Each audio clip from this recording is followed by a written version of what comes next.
নমস্কার বন্ধুরা, সামন্ত ক্যানভাসের সকল বন্ধুদের আমার স্বাগত। বলো তো বন্ধুরা, এই জিনিসটা কি? ঠিক ধরেছে, এটা হচ্ছে নারকেলের শ্বাস। তোমাদের দাদাভাই দুটো নারকেল নিয়ে এসেছিলো আর একটা কেটেছে, তার মধ্যে দেখে শ্বাস হয়ে গেছে, তো সেটা খেয়েছিলাম আর কি। তারপর ঘর দোয়ার পরিষ্কার করে আমরা গোবরসোনাকে খাইয়ে ওদের বসিয়ে রেখেছি। এখনও দেখছো ভূমিকা ঘুমিয়ে আছে। আর এইদিকে আমি দেখেছি, মানে রাত্রিবেলায় আমি আটাটা বসিয়ে রেখেছিলাম, দেখতে পাচ্ছি দুটো ইঁদুর অলরেডি পড়ে গেছে আর ওরা মারপিট করে ওদের চেয়ারের হাল দেখো কী হয়েছে।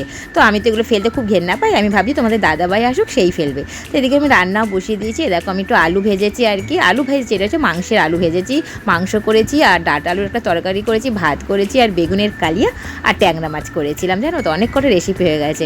তারপর তোমাদের দাদাভাই এসে গেছে, একটু রেস্ট নিয়েছে, তো স্নান টান করে ইঁদুরগুলো ফেলে দিয়েছে। জানো তো, সেটা তোমাদের সাথে শেয়ার করার কী আছে। আর খাওয়া দাওয়া করে একটু রেস্ট নিয়েছি, দেখতে পাচ্ছ। আর এদিকে তোমাদের দাদাভাই টিভি দেখেছে, যেহেতু তোমাদের দাদাভাই টিভি দেখার সময় পায় না, তাই তোমার দাদাভাই একটু ঘরে আসলে টিভি দেখে। তো আমি চলে গেছি রীতিমতো টাইমে পার্লারে। আর পার্লারে এখনও কাস্টমার হয়নি, 6টার পর কাস্টমার হয়, যেহেতু সামনে ঈদ আসছে, তো তাই কাস্টমারটা একটু 7টার পরে হয়। তো যাই হোক, ভিডিওটা কেমন লাগলো বলবে, আশা করি ভালো লাগবে। আজকের ভিডিওটা এখানে শেষ করলাম।